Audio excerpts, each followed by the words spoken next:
Othering Podcast explores the world of marginalized communities with a focus on the disabled and LGBTQ+. In our discussions, we will provide a platform for our guests to advocate and share their stories. By delving deep into their difficulties and successes, we will explore the changes necessary to improve lives everywhere. Thank you for joining us, and welcome to the Othering Podcast with Mike and Dory. Step inside a world where animals walk, talk, and think just like us. This collection of 30 short stories, each starring unforgettable anthropomorphic characters, is written with one simple philosophy. Everyone is welcome at the zoo. Created for readers of all ages, these stories celebrate diversity, imagination, and the joy of seeing the world through different eyes. From clever foxes to thoughtful elephants, every tale offers humor, heart, and a fresh perspective on what it means to be human, told through the voices of the creatures we love. Whether you're looking for a quick read, a thoughtful escape, educational value, or even a modern set of bedtime stories, Welcome to the Zoo is your ticket to adventure. Welcome to the Zoo is available now on Amazon in hardcover, paperback, Kindle, and free with Kindle Unlimited. Welcome to the Zoo by Paul Smith. PEP Radio, part of the Pennsylvania Equality Project, advocates for the rights of LGBTQ+ people, the disabled, and marginalized communities. We play music from all 7 continents from 1928 through 2025 in English, Spanish, German, African tribal languages, Korean, and Japanese.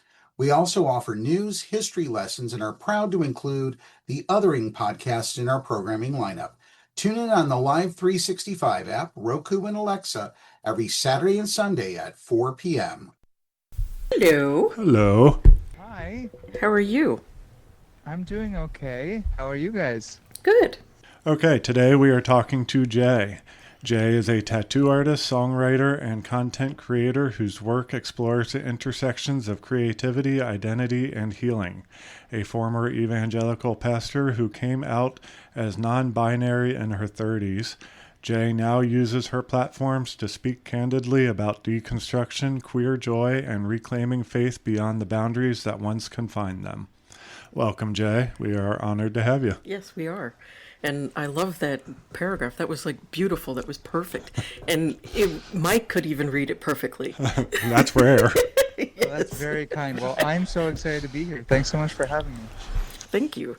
Now, being non-binary, when did you discover that? What was the impetus that made you realize, you know what, being male or female isn't right for me? This is who I am.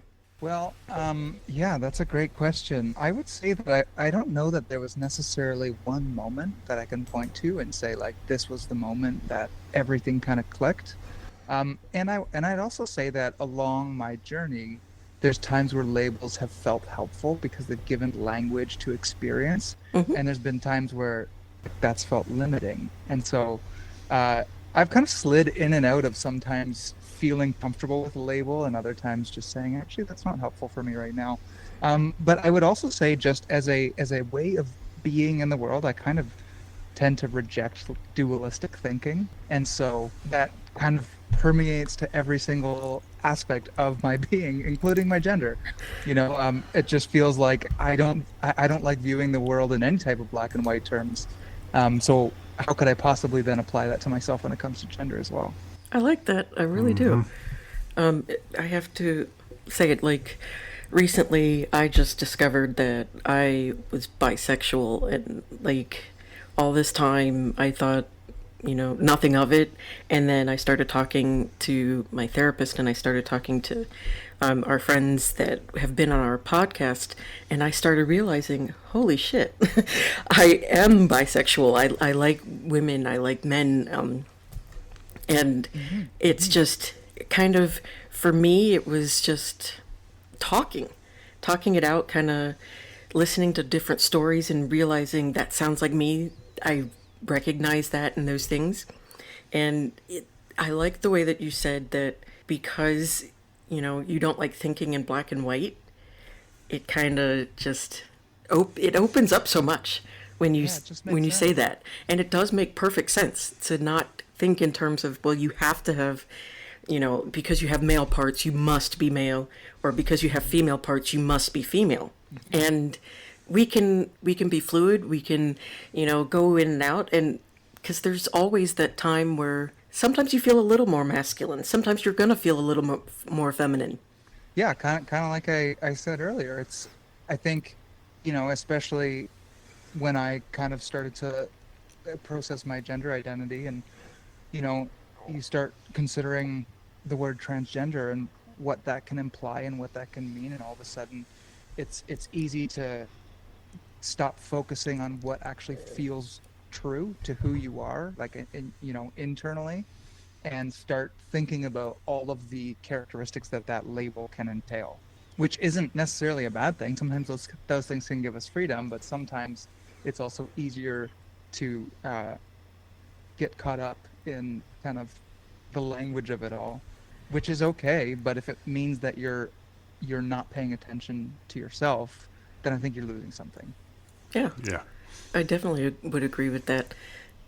Because the way that things are in society right now, we kind of tend to lose a lot of ourselves anyway when we start going through school, because it's, made for us to become great manufacturing assembly line managers and things like that. And so we lose a lot of ourselves, or a lot of our creativity. And thinking in terms of male versus female kind of also limits our creativity, because, again, our ancestors, had those third, I want to say groups, I guess, third sexes, third, gender identities. Yeah.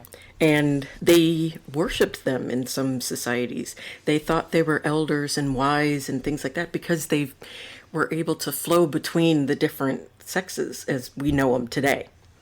And flow between the different genders as we know them today as well.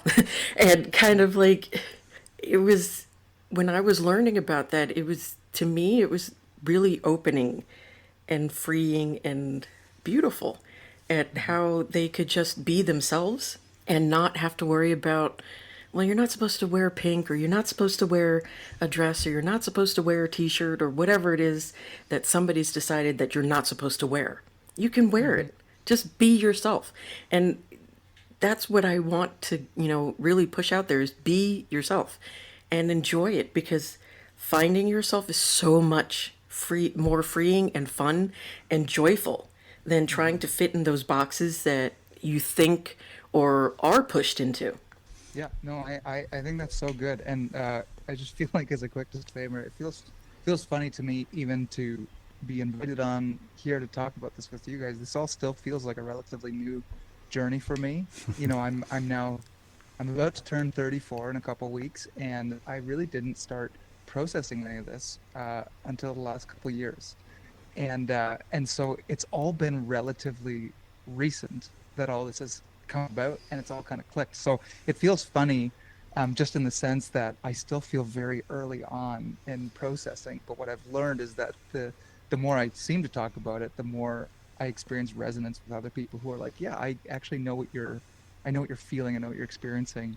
And so I'm trying to lean into that. But at the core of what I've processed is that my journey with gender and identity hasn't just freed me up to express myself in a way that feels better, but it's actually made me a better person. Like, Yes. at the core of living, like allowing myself to experiment and explore with gender, is just becoming a better human.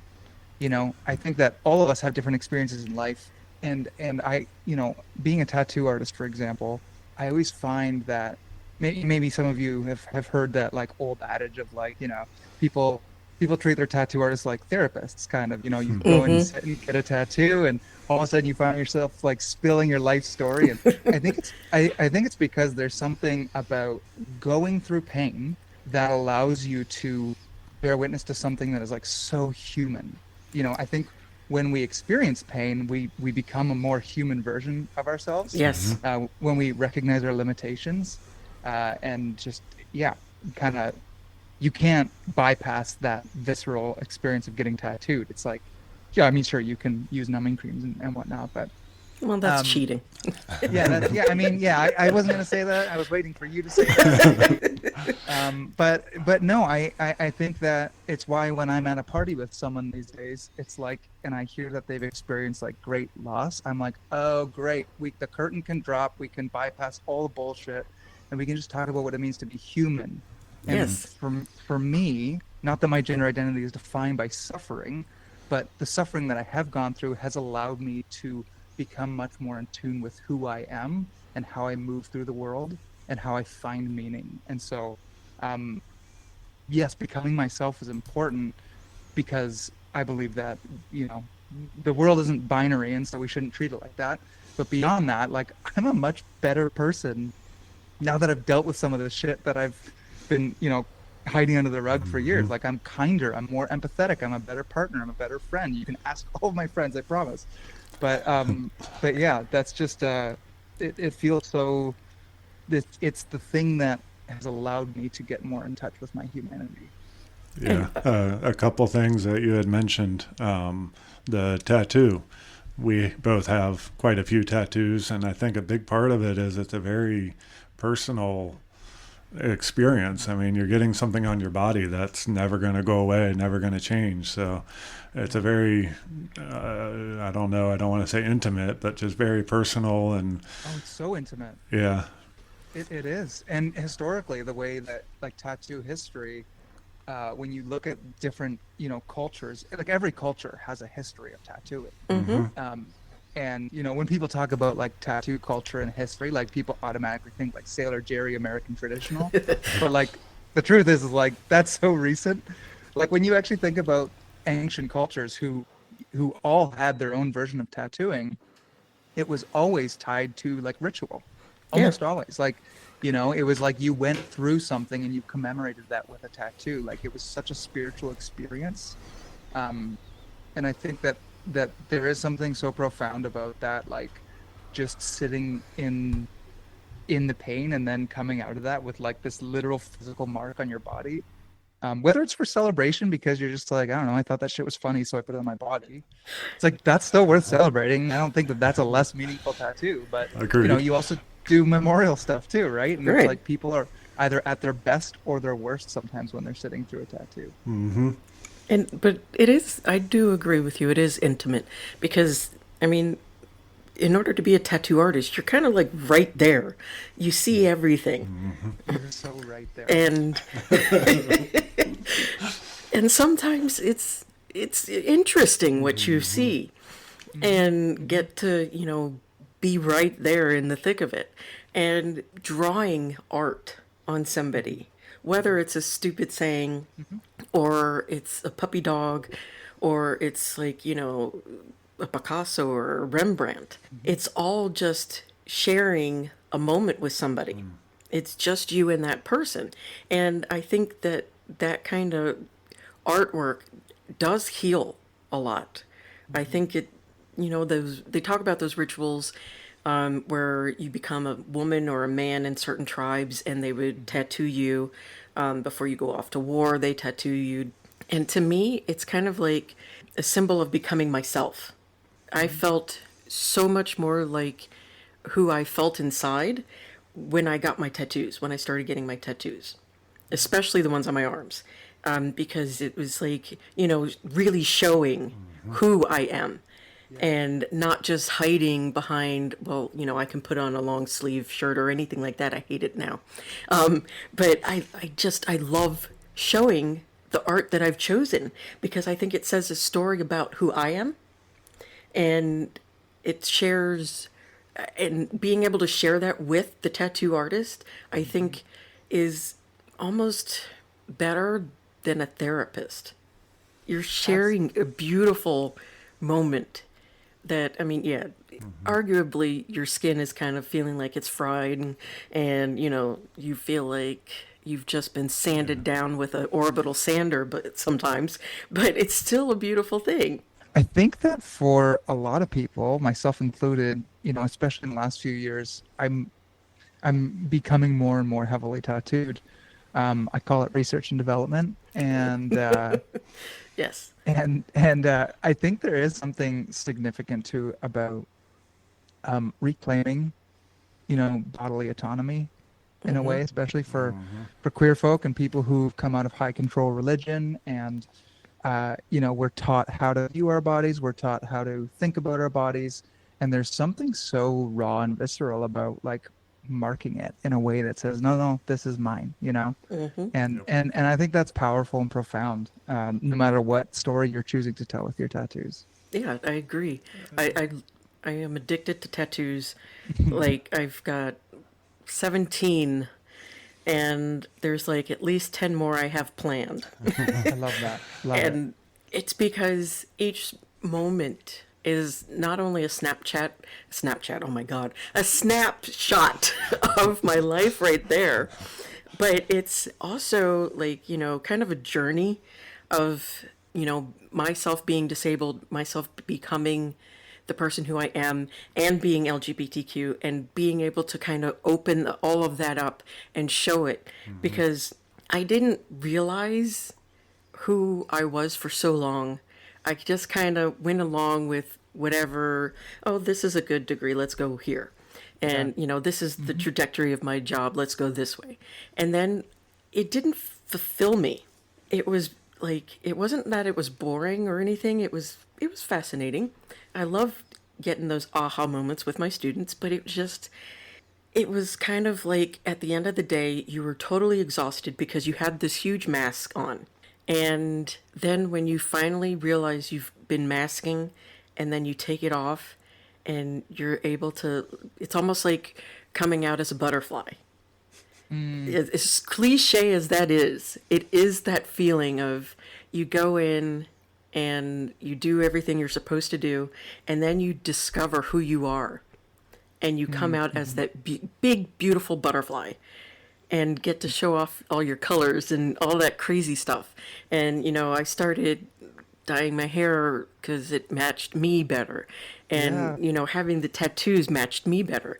Does that resonate with you as well? Having that option to then just being able to open up and share who you are like that. In some ways, yes. I'm smiling a little bit because just because you use the analogy of a butterfly, and I just recently stumbled across kind of this. I don't. Yeah, it was basically someone talking about the process of how a caterpillar becomes a butterfly, and we always imagine it inside the cocoon, like it's like a caterpillar that basically grows wings, which apparently is not what happens at all. Apparently, like it actually fully breaks down and reforms, Yep. and it's like a completely new, it's a new insect out of, that's made out of the parts of the caterpillar, but it becomes unrecognizable while it's inside the cocoon. And I'm laughing because I'm like, so my coming out feels more like the cocoon got opened up early and all the mess just spilled out and we didn't know what it looked like yet, and that's okay. Yes. I feel like for me, you use the word mask, and I was just thinking about this the other day, how when I took off my mask, it was like I spent so many years building it that when I took it off, I was like, there's nothing there. Like, and so it's almost this funny thing where coming out for me has less been like, oh, the mask drops and all of a sudden I'm like, hey, look at me. This is who I always was. You just didn't know it. And it's more like the mask comes off and I'm like, okay, we're at ground zero. Let's go. Let's figure it out. And everything feels performative because you're like, I'm trying it for the first time. I don't know if this is going to work. I don't know if I'm going to like this. I don't know how I'm going to get treated when I wear this or say this or, talk like this. And it's just kind of been this funny, disorienting, messy process for me of just like figuring it out on the fly. But I think, sorry. I have a question about that. So I'd love to hear it. You're in the tattoo industry, which is known for being the rough and tough kind of guy and the motorcycle gang kind of guy and everything. And you got to be a certain kind of person for that. How was it coming into, or if you were already there, I don't know exactly when you started, but being queer and dealing with being non-binary and that crowd of people, did they accept you pretty well? Yeah, so I will actually add some clarity that while I am a tattoo artist, I've been doing my tattoo apprenticeship for 2 years now. Okay. Okay. So I've been tattooing people for over a year. and I take on clients, and eventually it's kind of this slow progression where eventually I will be out from underneath the tutelage of my mentor. Right. And so that's kind of where I'm at. But I actually, the shop that I'm at is in Port Dalhousie, Ontario. That's kind of where I'm located. It's in the Niagara region, and our shop is called Carousel Tattoo and Barbershop, and it's a really neat place that is actually very, very queer friendly. You're right. Good. There is definitely like a history, and lots of us can think of experiences where we've experienced like crazy amounts of misogyny in tattoo shops, and it's probably turned many people off. But not only is Carousel, I would say, like very queer friendly, I would also say that like there is some shifts happening in the tattoo industry. What you'll hear a lot of people talk about, I'll always scroll through, a For You page on my tattoo account and just listen to all these tattoo artists. Most of them seem to specialize in like American traditional and are kind of the typical, stereotypical what you think of when you think of a tattoo artist. Yep. And they're so upset because they're like, no one wants tattoos anymore. I can't get anyone booked, and people don't want to pay what it's worth. And then like you see like all these shops that are starting to pop up that are advertising themselves as like all women owned or all queer owned, and it's like those are some of the busiest shops. Yes. And I would say that like there are demographics that are starting to get tattooed at a rate that they never would have before. Specifically women, obviously. Like there's a huge rise in popularity in women getting tattoos in the last 10 to 15 years. It's not even close to unheard of just to think about women getting like full sleeves of tattoos and still work in professional environments or just be, working moms or, it doesn't matter. It's just like that's so normalized now, which is good. And so you have this whole like swath of new clients that are looking to get tattooed. And where do you think they're going to go? They're not going to go to the shops that are shaming them or bullying them into, different types of tattoo placement. They're going to go to the places where they feel safe and seen. And so while there's definitely absolutely lots of places where, misogyny and unsafe spaces are still prevalent in the tattoo world, there is kind of this rising movement that I'm seeing, observing, and experiencing of like shops that are prioritizing safety and welcoming environments. That's great to hear. And I mean, even I've always kind of been a little nervous walking into certain tattoo shops. I mean, I'm a straight white male, but I'm not a tough guy by any stretch. I couldn't fight anyone to save my life. And it's just, I've always been intimidated going into certain shops. We found good ones where they accept us, but it's always been very intimidating. So it's really good to hear that there are good shops, good people out there like that. It is. And I have to say I haven't been quite as intimidated as Mike because my color kind of a wuss. You're not a wuss. My color kind of precludes, certain thoughts and feelings and all that stuff. So I don't have a choice but to kind of come off tougher and be tougher than I really am. Mm-hmm. Like, when you get to know me, I'm like big old pussy. Well, not big, but I'm a cat. Let's say that correctly. So I'm a cat. I hear you. And it's just, I'm one of those big mama bears too. And as soon as I know you, I will protect you. I will, take care of you and things like that, because that's just who I am. Love that. But thank you. And I just enjoy being that type of person. I find so much joy just, giving everybody a platform and talking to all of you. And it sounds maybe like I'm, a fraud or something like that. And I hope it doesn't come off that way, because I genuinely do really enjoy talking and having these conversations and being able to promote all of these different voices to show that we are here, we're human, we're beautiful, we're like, we're just different than what we were told was the norm. Yeah, absolutely. Has art always been a passion of yours, even when you were a kid? Yeah, I would say I was taught to paint by my grandfather.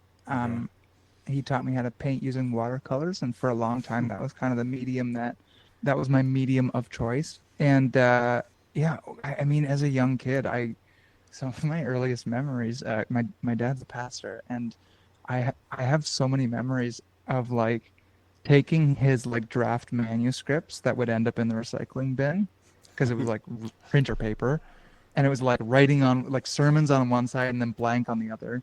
And I remember like drawing on the kitchen floor on the back of his sermon manuscripts. Like that's like such a core memory of my childhood. And yeah, I've always been like kind of creative. I eventually stumbled into music, and I would say music actually dominated my life for at least like my adolescence and the majority of my 20s. You know, it's kind of, I always say like music is the thing. I do art for me, like visual art is for me, but like music was always the thing that seemed to like win me friends. Like I joined a Yeah. high school band, and it was like I have this like group of best friends. We're still best friends.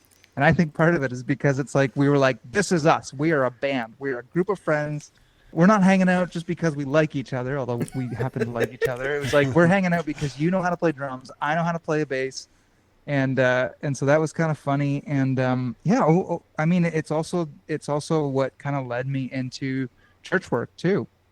You know, I was a worship pastor for many years, or a pastor of music for many years, and yeah, creativity has always just kind of taken whatever form is available to me right now. These days, it's a lot more writing, and obviously tattooing as well. But it's never been like one specific thread that's like, here's the thing that I do. I've always really identified with like jack of all trades, you know, master of none.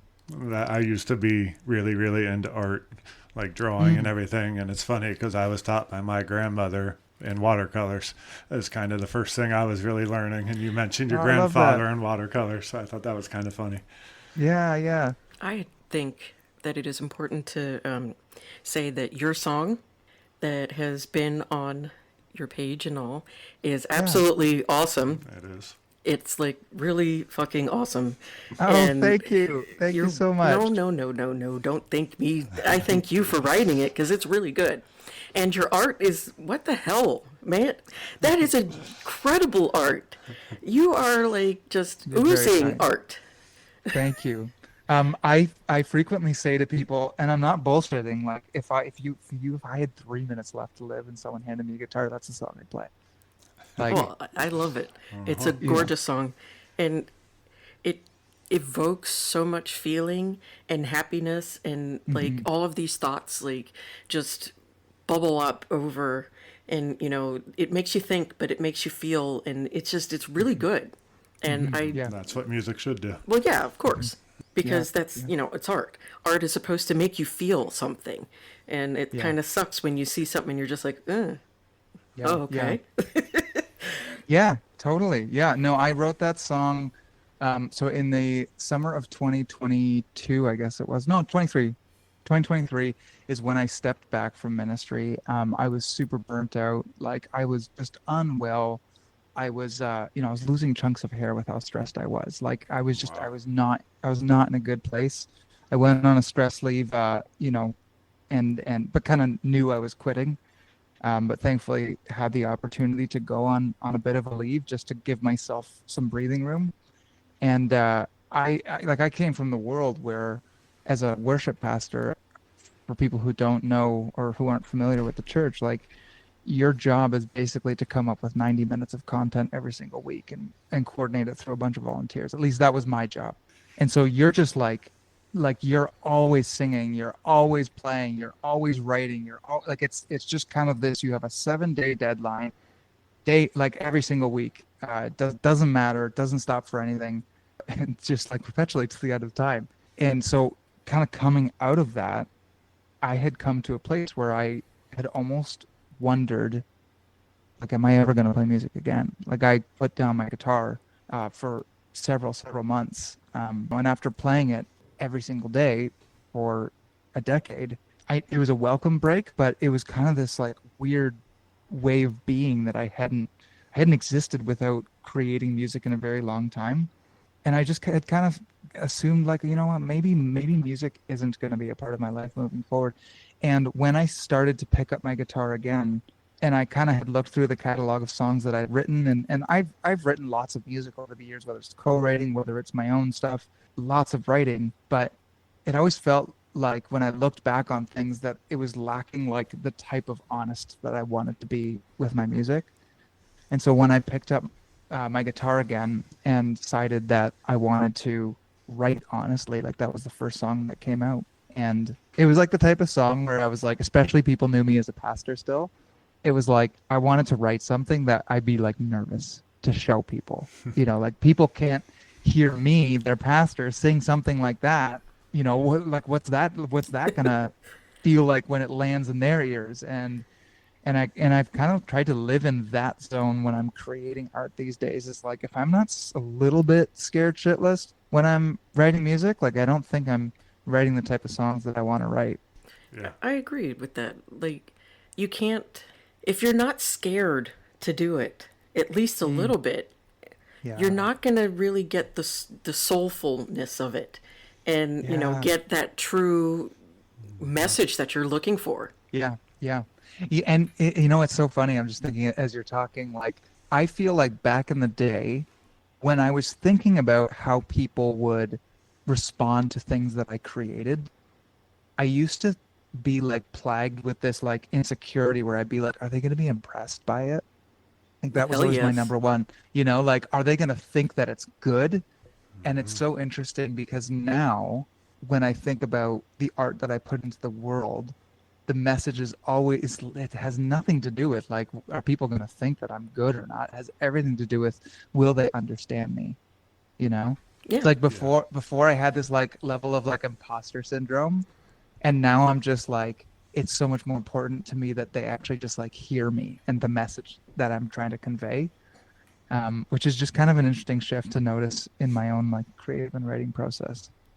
And I think that's a great way to view it, because if you're worried about how good it is and how good other people think it is, it's going to destroy you, and you'll never be able to like continue with yourself and do it because you'll be so Terrified. terrified. Yeah. Yeah. So I think that's a Yeah. great way to look at it. And that kind of goes back to the little bit of scared too, is like, you enjoy it more and you get so much more out of it when people are like, you know what, this is really awesome. This is amazing. And because you put yourself out there instead of just, doing the generic stuff that people might like, or that are definitely would go over with the general people. You want to Yeah. kind of, and I think your song, your art, your work, and everything, just there's something about it that kind of screams that, and please correct me if I'm wrong, because I'm often wrong, but it screams this inner beauty and innocence and just love, and that just you don't usually get to see much. That's so kind. I love that so much. The comedian Pete Holmes has this definition about art, and he says something along the lines of, I'm going to misquote it a little bit, but he says something along the lines of, art is highly sensitive people reporting back to the world what it's like to be them. Yes. a And good one. I feel like I got to know you watching your art and seeing all of that, and just it hit me. Like I really love your stuff. And if I'm ever in Canada, I have to come and see you and get tattooed by you. Oh my Any- gosh, I would love that. I would love for you to tattoo me because I am so impressed with your work. Like, Oh, thank you. truly Thank you. impressed. And I love the fact that you're sharing it, and that we get to see it, and it just, sorry, I'm like rambling on because I can't gush enough about it, how it really touched me seeing your work and hearing your song. Yeah. Oh, thank you so much. No. I can relate to how you feel, not because I think I'm incredible or anything, but because I like the feeling that I'm sensing from you is the same thing that has driven my creation for the last 2 years. Where it's not about, I don't know, like the thing that's driven my art has always been, I've always thought like, would people buy this? Would people like this? what's my strategic angle? Like that's always how I've kind of been wired to work. And I have this weird, like relentless commitment to just like creating the most true art that I can for the past couple years. And it's like, it's a thing, like I obsess over it. It's like inappropriate how much I obsess over it. But it's funny because when I think about my identity, and when because we started off the call or the podcast by talking through like non-dualistic thinking. Mm-hmm. And I have, especially in those early days where I had no idea what I was doing and I didn't know if people were even gonna, like how, being an evangelical pastor, with a partner and, and a kid, and, you have this whole world that you've built for yourself that is comfortable and good, but you're like, but there's something missing. There's something about this that isn't right. It isn't honest. Mm-hmm. And that's like a really terrifying place to be. It costs a lot to be honest in that scenario. Mm-hmm. It's a huge risk. It's even a huge risk to just step back from ministry, comfy salary job with benefits and be like, well, I guess I'm going to do an unpaid apprenticeship for 2 years and, try and figure that out. And I'm grateful for the privilege that I've had to allow me to do that. But like, there was a lot of like dark nights, especially in those early days where you're like, I have no clue what the fuck is going to happen. And I'm just going to keep pressing forward. It doesn't feel good right now. I'm trusting it's going to eventually feel good. And the thing that honestly kept me rooted was even less when I thought about who I was in my identity, like gender wise. And it had so much more to do with my identity as an artist. Like what I can't stop thinking about and talking about these days is for me like that intersection of like creativity, healing, and identity. Like that is something just clicks in my brain there where I'm like, I couldn't have done these last 2 years if I had not been creating art. That's why I say like I'll pick up my guitar and I'll play Grass Floor Cathedrals, because I'm like, sometimes I need to hear that song. Mm-hmm. Yeah. And it feels like such a privilege to be able to create in such a way that like I'm creating for me. And then it's so lovely when I hear people like you say, no, you're creating for me too. And Yes. and I can't, I'm so overflowing with gratitude that like I get to sit in that spot because I've never had that blessing before, to be able to create for myself and likewise have people hear what I'm making and being like, no, me too. Like it's the biggest honor that I have. And not that I'm even, I don't even know what the streams are on the song. It's just like I keep getting these DMs of people who are just like, this song spoke to me, and I'm like, even just one of those would be enough for me right now. That's beautiful. That's great. And truly I am, because I understand, not specifically, but like I understand those dark days of you just don't know what the hell you're doing, where the hell you're going. Mm-hmm. Who the hell are you even? Mm-hmm. Because you're told that you're supposed to be one way and then it doesn't fit. It doesn't feel right.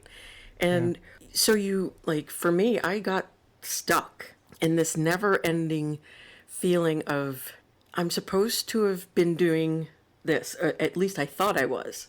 Yes. And it just doesn't work. It doesn't feel right. I'm not doing what I'm supposed to be doing. And it was that constant feeling of you're supposed to be doing something else. You're supposed to be helping people is what kept kind of running through my head. And I kept going through all of these different ways of, well, how can I do that? I don't even know where to start, where to begin. What am I supposed to do? And then being able to kind of have this really, I have to give, props again to my therapist, because she kind of helped me get there. And I don't want to say that, the only way that you can heal is through therapy, because everybody's different. But for me, it really helped me. And then talking to Mike and realizing that because I am different and I am me, that I'll discover it. It doesn't have to be as soon as you're born. You don't have to have all of the answers right then. There's no way. That would actually be so boring. Yes. Yeah. Yes, it would.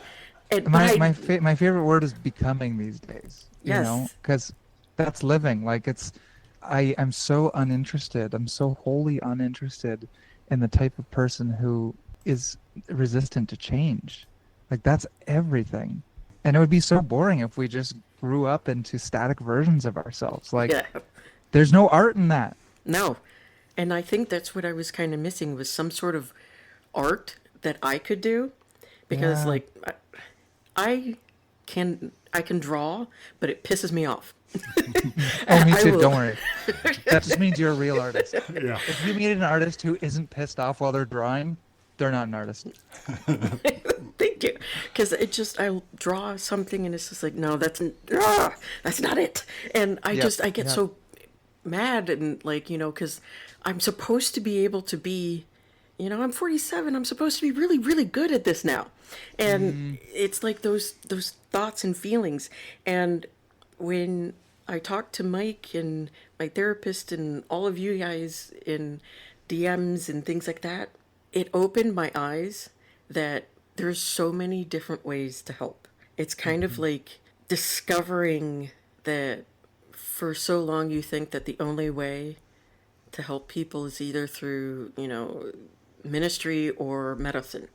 And yet you discover that in your case, you know, your music and your art is truly like changing people, I think. And I hope you put out more because it's really good. And for me, it was discovering my voice and, you know, I talk a lot, as you can see. Oh, don't worry. Me I too. do Me not. too. And What are you talking about? and I think that it's an important thing to not be static, but to realize that just because you're in your 20s, your 30s, your 40s, or even 70s, that your life isn't over. Yeah. Oh And my gosh. there's so much more to discover.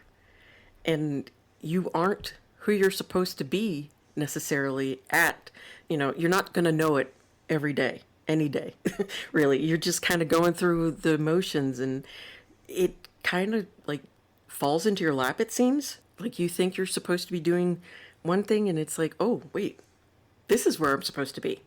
Well, I think even, yeah, that word supposed to, like, or, should, those are some of the most dangerous words in our language. Like, Yep. how often are we so just like bound by what we think we're supposed to be or what we think we're supposed to do?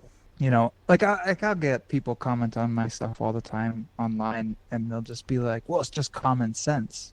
Like common sense are the two most dangerous words in our language. Common sense Yes, shifts and changes over time depending on who you're exactly. talking to, cultural, and it starts with the assumption what I believe cannot be challenged, and Sorry. that's just such a scary place to be. Yeah, it is. Now, I want to ask you, and, please tell me, I don't want to talk about this, but I wanted to bring up your sermon for Pride Month. Sure, yeah. They were really good, for one. And it kind of helped me because for the longest time I've been, questioning and confused as to, where my faith is. Because, like, I believe in Jesus, but at the same time, it's like I'm having a hard time believing because everything you turn around, it's against something or someone. Right.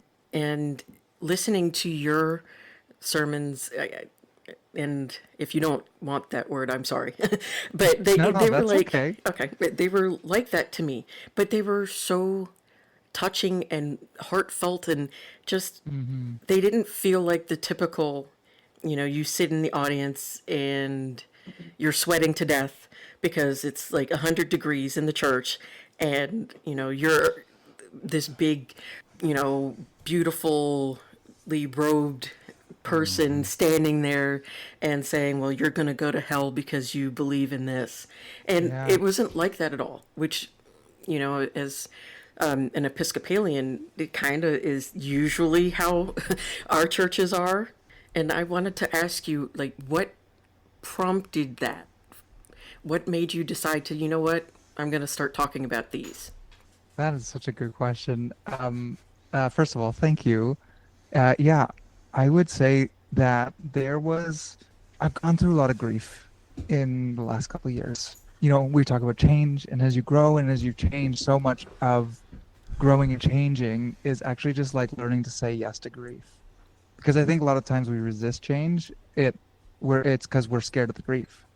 You know, if I admit things are going to change, then I have to say goodbye to that thing or that person or that job. And that's really, really difficult. And some of what I've had to grieve is when I step back from ministry, like I always had this feeling, especially, I feel like I limped across the finish line. Like there was no send off. There was no like, well done, good and faithful servant. Not to use, what is maybe like triggering language for some people. But yeah, it wasn't like this like glorious, oh, I'm so proud of my, decade that I put in working for the church and doing what I can to spread truth and love. And it was like I was not okay.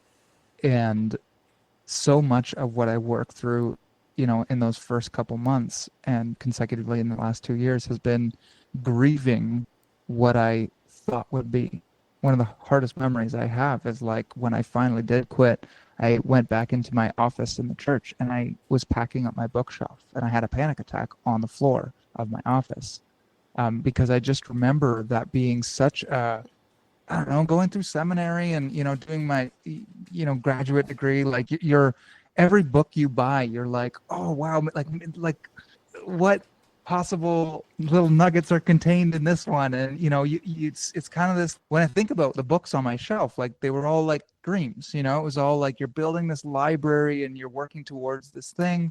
And packing it up was such a spiritual practice in grieving something physically. It was like with every book that I put away, it was like that's a dream that we'll never realize. Um, and so working through a lot of that grief has been huge for me. And as Pride Month came, I wasn't planning on really doing much. Like I had a couple reels that I had planned to film because the idea that I had was like, I've learned to grieve this, but I also feel like I have the tools to help some people reclaim some power in their own lives, reclaiming some of the spiritual language that has been used against them. And Mm-hmm. so, to be honest, when I started, the whole thing was a little bit tongue in cheek. Like, not that I would say it was a bit, but it was kind of a bit where I was like, I'm not going to tell you you have to believe this, but I think it's kind of funny and it pisses off a lot of conservative Christians Yes. when I use the language that they use, but I also am educated in what they're talking about, and I can do it in such a way that actually like helps queer people specifically.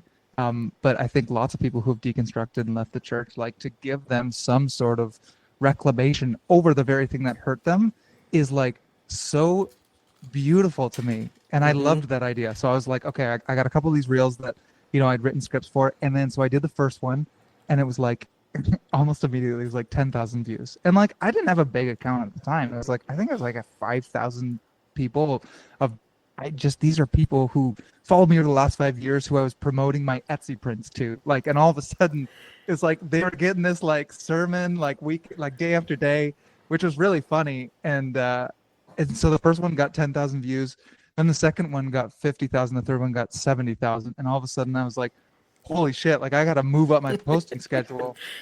And I just started like writing every single day. And I was kind of like, okay, I think I can keep up with this if I just do it for the month of June. Because there's an end in sight. Because I basically like I kind of became like a full-time content creator for the month of June, which was very overwhelming and very exhausting. Yes. Um, but it was crazy and led to so many fun things. Even just like being on this podcast, like this is so fun for me. And yeah, it was so kind of organic and beautiful the way that it happened.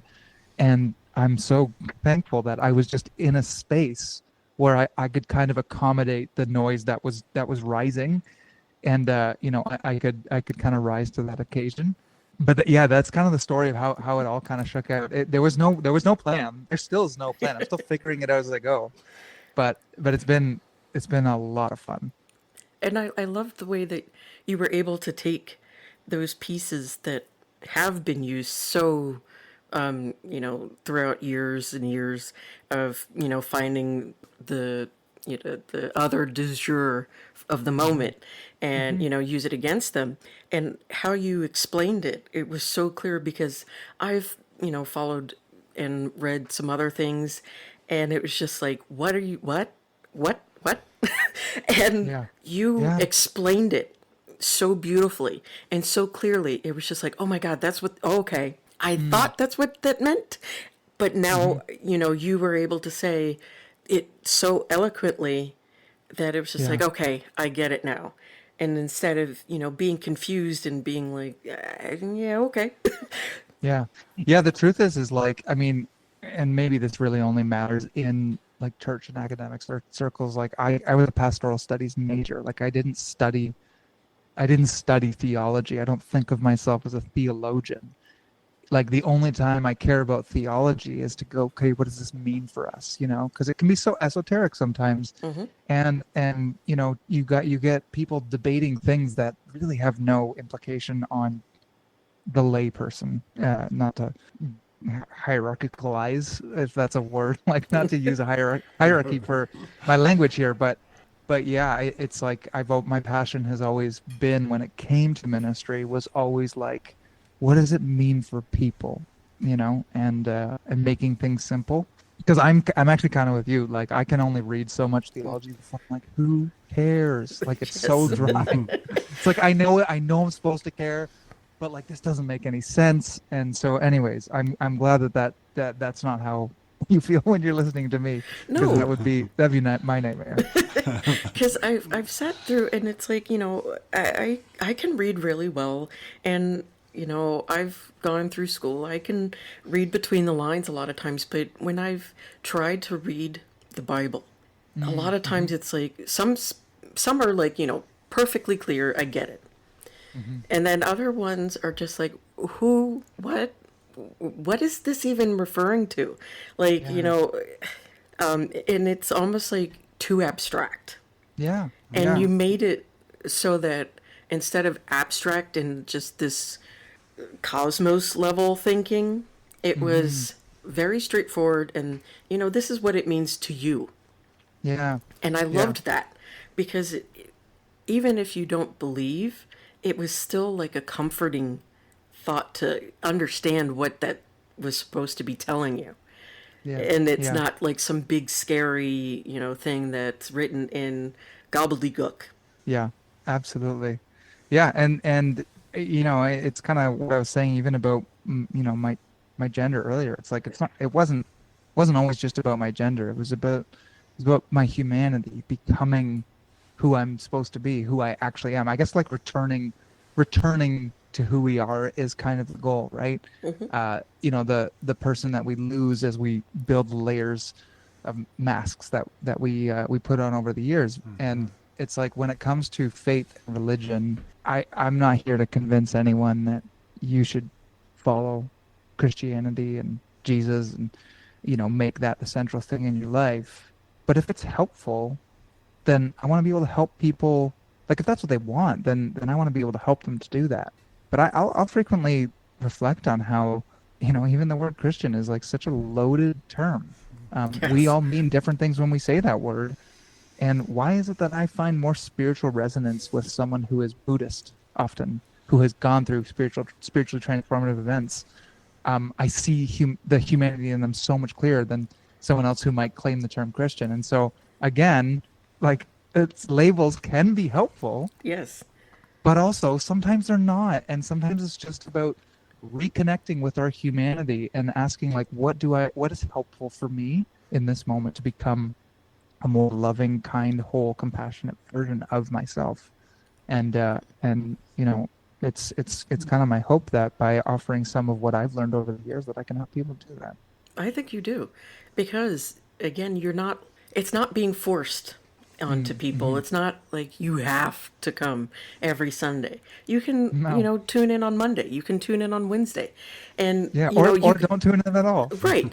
And it's up to you to come to and such. Whereas a lot of times it's unfortunately shoved down your throat. Or at least it comes off as that way sometimes. Especially when it's, dealing with people who are either disabled, where I'm Yeah. going to come and pray over you. And it's like, well, I don't want you Oh. to. Or it's, well, you're going to go to hell because you're LGBTQ, plus. And Hmm. it gets so weaponized and so shoved down your throat that if you aren't thinking and looking and being the exact same way as they say you should, Yeah. you're not Yeah. worthy. And so Yeah. then it kind of turns you away from it. It makes you not interested. You don't want to hear the Hmm. true messages because it's so much hatred with it. Absolutely. One of the places, I mean, there's lots of ways, but one of the places specifically that theology is very much lacking is the lack of work done on disability theology. There's a huge hole there. I know some people who are kind of working in that area, because it's a huge spot that the church has kind of overlooked and not seen how damaging they've actually been. I have to say, like, sometimes it's just, you feel like you understand that they mean well, Hmm. but it's not always helpful. Hmm. It's like, I get what you're saying and I get that you want to help me. And I understand that you think it's helpful. Yeah. But sometimes in that moment, or just you don't know that person very well, you don't Yeah. necessarily want to be prayed over by somebody you don't know.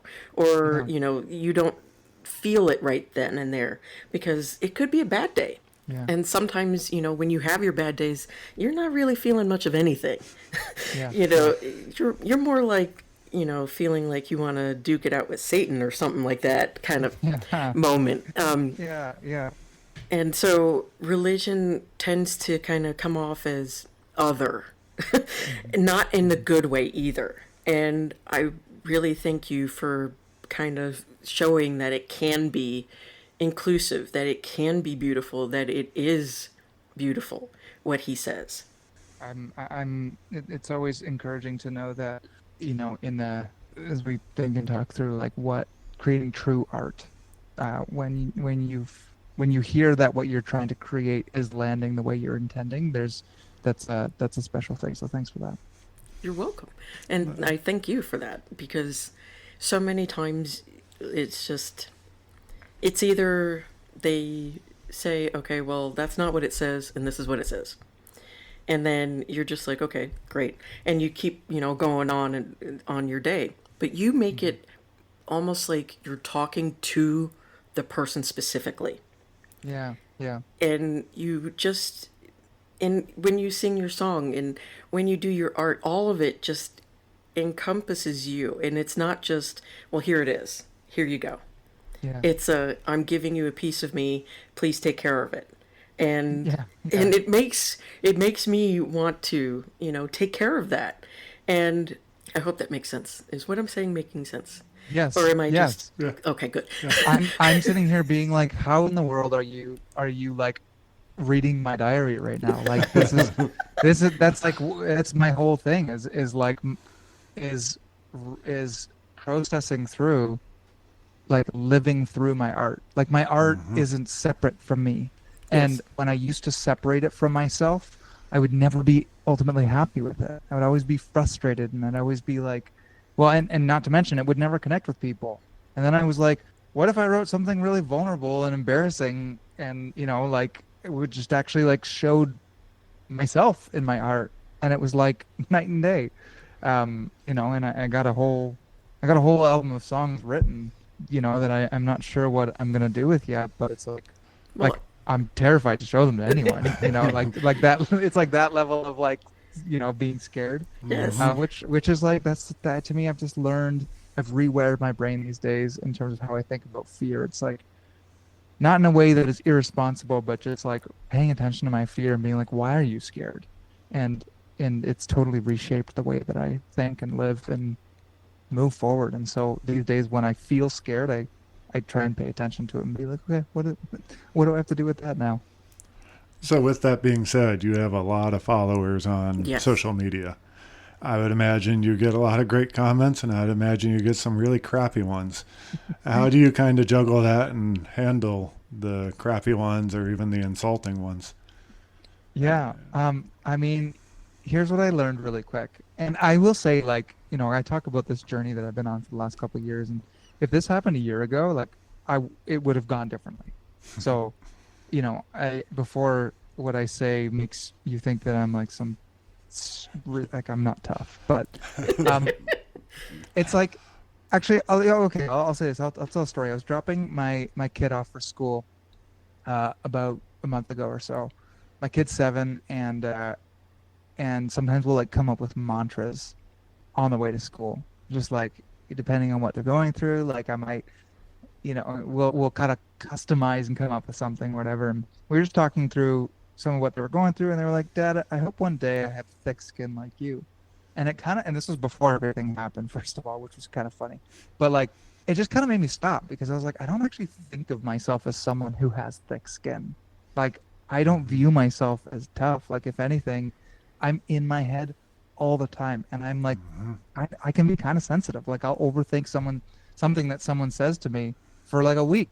I don't just let things bounce off because I feel like I used to describe myself as someone with thick skin, but the thing with thick skin is it doesn't discriminate on what it lets in and what it lets out, and it keeps all the bad stuff out, sure, but it also keeps out like the good stuff. I lived a lot of my life in that like hard shell, gritty, not gonna let anything affect me, and it didn't serve me well. And what I've learned to do now is less not let things affect me and more pay attention and like stoke the fire inside me so that I'm more secure in who I am. Like I think about the image of a coal versus like a fire that's just started. Like you can blow a fire out, and so you can either decide to like, when you're starting a fire, you can either decide to like build walls around it and try and keep the wind from blowing it out, or you can like stoke the coal. And I feel like the hotter that I can keep the fire, the more secure I am in who I am trying to be. And it becomes really obvious when you start paying attention to who you are. When you get a stranger, when I start off a reel by saying, "Hey, the only reason that I'm here is literally just to make queer and trans people feel a little bit better," and someone comes onto my page and they take issue with that and they like blast me, like it's so glaringly obvious that I'm like, oh honey, you're projecting, like this has nothing to do with me, right? Like, and it's just kind of this like funny, not in a detached way, but just in a way where it's so evident when someone has that strong of an emotional reaction to what I'm literally just trying to be kind. And that pisses people off, and you're like, oh, you're not okay, you have something you need to deal with.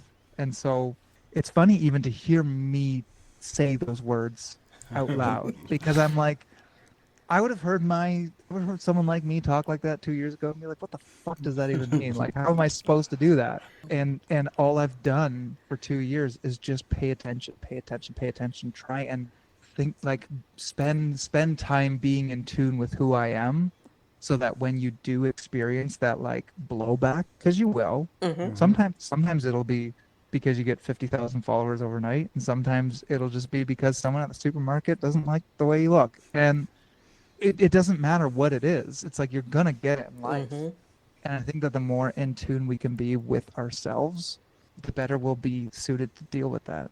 Yeah, I like that. Coming from someone who really, really, really worries about what other people think, I really need to take some advice from you. Don't worry. I also do worry what other people think. It's like when the worst fear happens, you go, oh wait, but I'm okay. Right. Like when I started preaching, I remember doing my very first sermon, and it was in a church plant model where you'd basically like have a text and you would exegete the text. You'd like research the text, and you'd preach basically the first half of the sermon. Hey, I think this is what the text is saying. Here's all the cultural context. Here's everything you need to know about it. Okay, now break off into groups and everyone talk about it for 10 minutes. Then we're going to take it up, and we're going to hear from each other. Like, what do we think we need to do with this passage? It's a very like Quaker style Mennonite way of processing scripture together. And it was quite creative and lovely. But I remember like my very first sermon, I was so nervous. I used to rash up and get so nervous when I started preaching. So much so that I would have to like start off my sermons by being like, hey, you're going to notice that I'm getting really red and shaky. Just ignore it. I know it's happening. People would laugh. But I was talking about something that happened in like ancient Jewish customs. And just like, this is my first sermon ever preached in church.